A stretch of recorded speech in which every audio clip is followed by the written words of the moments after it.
Եվ այսպես առաջին ռաունդում հաղթեց կաթողիկոսը, բայց ամեն ինչ դեռ շարունակվելու է։ Հարգելի հեռուստադիտողներ, 2025 թվականի դեկտեմբերի 18-ը դա Նիկոլ Փաշինյանի եւ Հայ առաքելական եկեղեցու առճակատման փուլերից օրերից մեկն է, արդեն մանրամասն է ամեն ինչին անդրադարձանք, Նիկոլ Փաշինյանին միացած եպիսկոպոսները, որոնց բազմաթիվ քաղաքացիներ լրատվամիջոցներ անվանում են տիրադավներ, իրենք փորձեցին կաթողիկոսի հրաժարականի պահանջով մուտք գործել Մայրաթոր Սուրբ Էջմիածին, ինչ որ գործողություններ իրականացնել, բայց մենք տեսանք, որ բազմաթիվ քաղաքացիներ եւ այստեղ նույնիսկ խոսքը քաղաքական ուժերի մասին չէ։ Մեր ռեպորտաժում էլ դուք տեսաք, որ բազմաթիվ քաղաքացիներ ինքնակամ եկել էին սատարելու Հայ առաքելական Սուրբ եկեղեցուն, եկել էին սատարելու մեր կաթողիկոսին եւ վերջում տեղի ունեցավ այն ինչ տեղի ունեցավ, մարդիկ, որոնց Նիկոլ Փաշինյանը ուղարկել էր գրոհելու Մայրաթոր Սուրբ Էջմիածինը, գազելով հեռացան։ Արձանագրենք սակայն հետեւյալը. սա ակնհայտ է, որ վերջին փորձը չէ, որովհետև մենք գործ ունենք աշխարհաքաղաքական գործընթացների հետ, աշխարհաքաղաքական գործընթացներ, որոնք սկիզբ էին առել սույն թվականի մայիսից, ավելի կոնկրետ մայիս-հունիս ամիսներից նույնիսկ կարող ենք ասել։ Ընկերներ, եկեք հիմա վերականգնենք դեպքերի շղթան, որպեսզի հասկանանք ինչու մենք եկանք հասանք դեկտեմբերի 18-ի այս իրողություններին։ Մայիս ամիս կաթողիկոսի գլխավորությամբ Շվեյցարիայում տեղի ունենում գագաթաժողով։ Կաթողիկոսը մասնակցում է եւ բարձրացնում է մեզ համար չափազանց կարևոր հարցեր, որոնք կապված են Արցախահայերի Արցախ վերադարձի իրավունքի հետ, հայկական պատմամշակութային արժեքների պահպանման հետ Արցախի հանրապետության տարածքում, ռազմագերիների մասին է խոսք եղել նաեւ Շվեյցարիայի կոնֆերանսի ժամանակ, ու ակնհայտ էր, որ այս ամենը չէր կարող աննկատ մնալ Բաքվում, որովհետեւ ինչ է անում պաշտոնական Բաքուն, եւ սրանում իրեն իրականում Նիկոլ Փաշինյանը աջակցում է, իրենք փորձում են ընդհանրապես փակել Արցախի էջը, Արցախ ընդհանրապես գոյություն չի ունեցել, բայց կաթողիկոսը, որը ղեկավարում է աշխարհում ընդհանրապես եւ իր ամենահին ինստիտուտներից մեկը, հայությանը միավորող կարևորագույն կառույցներից մեկը հայտարարում է, որ ոչ, Արցախի էջը փակված չէ, առնվազն այն մասով, որ հայկական պատմամշակութային արժեքները պետք է պահպանվեն,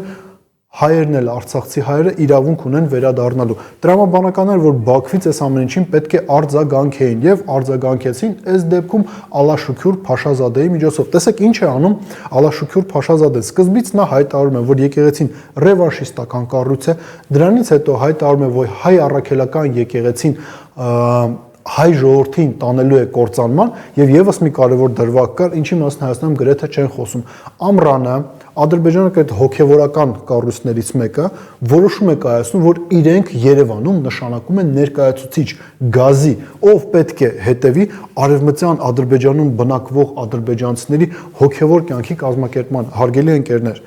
արևմտյան Ադրբեջան իրենք անվանում են Հայաստանի Հանրապետությունը։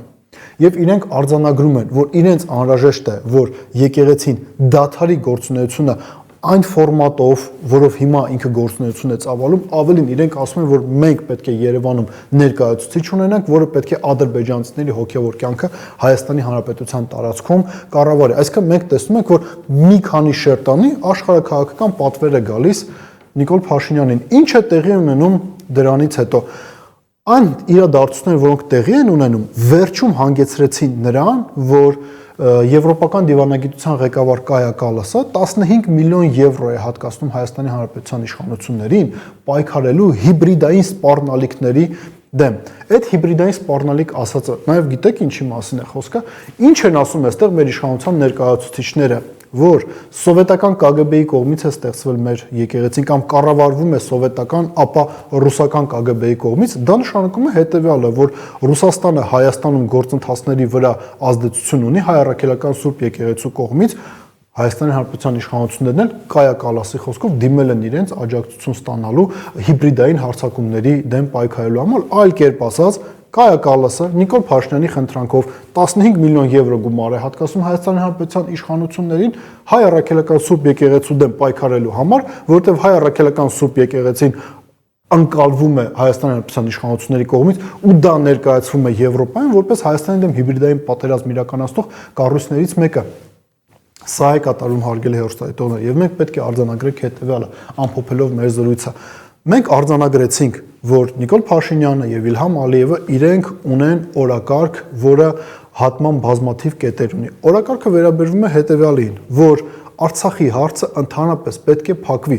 բայց այստեղ խնդիրը կայանում է հետեւյալում. իշխանությունները մի կողմից հասարակությանը փորձում են համոզել, որ այ հենց մենք փակում ենք Արցախի էջը, Ադրբեջանի հետ առևտուր է սկսվում, բենզին ենք բերում, ցորեն ենք բերում եւ այլն եւ այդպես շարունակ, Ադրբեջանն էլ մեզանից որևիցե պահանջ չունի, ունենք միջազգային ատյաններում ինչու պետք է այդ հարցով զբաղվենք, դա էլ է թոք Հայաստանի վզին, բայց Ադրբեջանն էլ ինքը կենտրոնացել է հետևյալի վրա. հայ առաքելական եկեղեցին պետք է դառնա Հայաստանի առաքելական եկեղեցի, դե քանի որ Հայաստանն իրենց ընկալմամբ արևմտյան Ադրբեջան է, ապա արևմտյան Ադրբեջանում իրենք պետք է ներկայացուցիչ ունենան, որը պետք է արևմտյան ադրբեջանցիների հոգևոր կյանքի